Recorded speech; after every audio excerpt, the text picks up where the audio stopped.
രാവിലെ അദ്ദേഹം വന്നു, ഈ സീനെടുക്കാൻ വേണ്ടിയിട്ട് ആ വിലങ്ങണിയിച്ചു. സംവിധായകൻ ആ സീൻ എടുക്കാൻ തുടങ്ങി. അതിങ്ങനെ നീണ്ടു പോയി. അതൊരു വലിയ സീനാണ്. ഇതിനിടയ്ക്ക് ഈ കലാസംവിധായകൻ ഇത് അണിയിച്ച ആള് ഇതിന്റെ താക്കോലും പോക്കറ്റിലിട്ട് അദ്ദേഹം മദ്രാസ് നഗരത്തിൽ ഇവിടെയോ എന്തോ സാധനമാകാനെന്തോ പോയി. നസീർ സാറിന്റെ ഈ ഒരു സീൻ കഴിയുന്നത് വരെ ഈ വിലങ്ങ് കഴിക്കാനും പറ്റില്ല. നസീർ സാറിന്റെ ഭക്ഷണം പോലും കഴിക്കാതെ ഇങ്ങനെ വിലങ്ങും വെച്ച് സീൻ അഭിനയിച്ചുകൊണ്ടിരിക്കുക. ഏതാണ്ട് വൈകുന്നേരത്തോളമായിട്ടും ഈ കലാസംവിധായകൻ എത്തുന്നില്ല. സെറ്റിലാകെ എല്ലാവർക്കും ടെൻഷനായി. നിർമ്മാതാവൊക്കെ വളരെ അങ്ങോട്ടും ഇങ്ങോട്ടും പരക്കെ പോയി. ആകെ പ്രശ്നം. നസീർ സാറിനോട് ആർക്കും പറയാനും പറ്റുന്നില്ല. സീന് ഇനി 1-2 ഷോട്ടുകളെ ബാക്കിയുള്ളൂ. ഏതാണ്ട് കഴിയാറായി. ഇയാൾ എത്തിയിട്ടുമില്ല. നസീർ സാറിനോട് ആർക്കും പറയാനും പോയി. ഇതെന്ത് എങ്ങനെ ഈ ഒരു രംഗം കൈകാര്യം ചെയ്യണമെന്നില്ലാത്ത ഇത് ഈ കൈകളൊന്നും സ്വന്തം ഈ വിലങ്ങൊക്കെ അണിയിക്കുമ്പോഴാണ് മനുഷ്യന് സ്വാതന്ത്ര്യത്തിന്റെയൊക്കെ ഒരു വില നമുക്കറിയാൻ പറ്റുന്നത്. നമ്മുടെ കൈകളൊക്കെ നമുക്കൊരു 5-10 മിനിറ്റ് അധികമൊന്നും ഇങ്ങനെ കൂട്ടിക്കെട്ടി ഇരിക്കാൻ പറ്റില്ല. അതൊരു മനുഷ്യന്റെ സ്വാതന്ത്ര്യത്തിന് മേലുള്ള ഏറ്റവും വലിയൊരു കടന്നുകയറ്റമാണ്.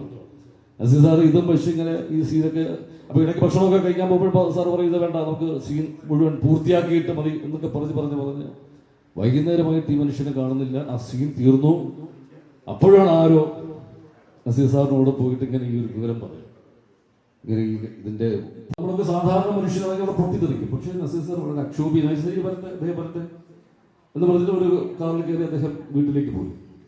ഏതാണ്ടൊരു രാത്രിയോടുകൂടിയാണ് ഈ കലാസംവിധായകൻ വന്നത്. അന്ന് വന്നപ്പോൾ ഈ ഇവിടെ എല്ലാവരും അയാളോട് ചാടി വീഴുകയാണ്. കാര്യം ഇയാളുടെ ജീവിതമില്ല, സിനിമയിൽ തന്നെ അയാൾ ഇനി ഉണ്ടാകുമോ എന്നൊരു സംശയം. ആ ഒരു അവസ്ഥയിൽ അയാൾ ആകെ മാനസികമായിട്ടൊക്കെ തകർന്ന് ആ മനുഷ്യൻ ഇവരെല്ലാം കൂടി ചെന്ന് നസീർ സാറിന്റെ വീട്ടിലോട്ട് കൊണ്ടുപോയി. ഇയാള് നസീർ സാറിനെ കണ്ടു. അപ്പം ഇങ്ങനെ ഉമ്മറത്ത് നസീർ സാർ വിലങ്ങ് ചപ്പടി ഇരിക്കുകയാണ്. ഇത് കഴിക്കാൻ പറ്റുന്നില്ല. ഈ മനുഷ്യൻ ചെന്ന് അപ്പം തന്നെ കാലിൽ വീണു, പൊട്ടിക്കഴിഞ്ഞ് നസീർ സാറില്ല പറഞ്ഞിട്ട് പിടിച്ച് എണീപ്പിച്ചിട്ട് അദ്ദേഹം വിലങ്ങ് കഴിച്ചു കഴിയുമ്പോൾ നസീർ സാർ പറഞ്ഞൊരു വാക്കുണ്ട്. നസീർ സാർ പറഞ്ഞു, നന്ദി. അപ്പൊ എല്ലാവർക്കും ബന്ധപ്പെട്ടിരിക്കുക. സാർ പറഞ്ഞു, ഇയാൾ ഇന്ന് ഇങ്ങനെ എനിക്ക് ആ വിലങ്ങ് അണിയിച്ചത് കൊണ്ട് ഒരുപാട് വർഷങ്ങൾക്ക് ശേഷം എന്റെ ഭാര്യ സ്നേഹപൂർവ്വം ഉരുട്ടിത്തരുന്ന ചോറുണ്ണാൻ എനിക്ക് കഴിഞ്ഞു.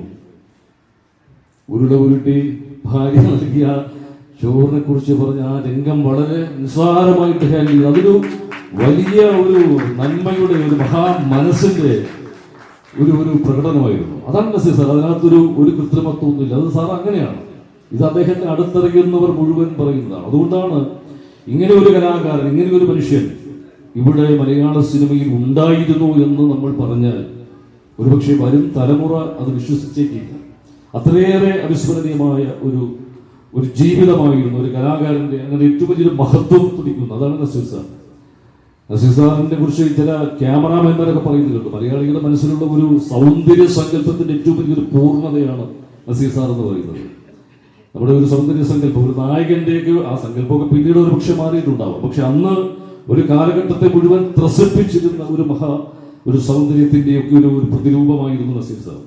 ചില ക്യാമറാമാൻമാർ പറഞ്ഞിട്ടുള്ളത്, ഏത് ആംഗിളിൽ കൂടി നോക്കിയാലും ഏറ്റവും സുന്ദരമായ ഒരു രൂപം. അദ്ദേഹത്തെ വെച്ച് സിനിമ ചെയ്യുന്നവർ ചില ഓരോ ആക്ടേഴ്സിനും പല ആംഗിളിൽ പല വ്യത്യാസങ്ങളും ചില പോരായ്മകളും ഒക്കെ ഉണ്ടാകും. പക്ഷെ നസീർ സാറിന് ഏത് ആംഗിളിൽ കൂടി ചിത്രീകരിക്കാൻ നോക്കിയാലും ഏറ്റവും മനോഹരമായ സുന്ദരമായ മുഖം. അതാണ് നസീർ സാറിന്റെ ആ രൂപത്തെ കുറിച്ച് പറഞ്ഞിട്ടുള്ളത്. ഇങ്ങനെ എത്രയെത്ര കാര്യങ്ങൾ നമ്മുടെ സിനിമയിലൊക്കെ ഞാൻ വരുന്ന സമയത്തൊക്കെയാണ് അദ്ദേഹം. അപ്പോൾ സിനിമയിൽ നസീർ സാർ അറിഞ്ഞില്ല. ഞാൻ 91-ലാണ് എൻ്റെ ആദ്യ സിനിമ. എങ്കിലും നസീർ സാറിനെ അതിനു മുമ്പ് ഞാൻ ഒരിക്കൽ ദൂരദർശനിൽ പോകുമ്പോൾ 88-ലോ ആണെന്ന് എനിക്ക് തോന്നുന്നു. നസീർ സാർ മരിക്കുന്നതിനൊക്കെ കുറച്ച് മുമ്പ് ഒരിക്കൽ ദൂരദർശനിൽ പോകുമ്പോൾ ദൂരദർശന്റെ അകത്തെ ആ ഒരു സ്റ്റെപ്പിൽ നിന്ന് ഒരു തവിട്ട് നിറത്തിലുള്ള സഫാരി സൂട്ടൊക്കെ അണിഞ്ഞ് നസീർ സാർ ഇങ്ങനെ ഇറങ്ങി വരുന്നത്.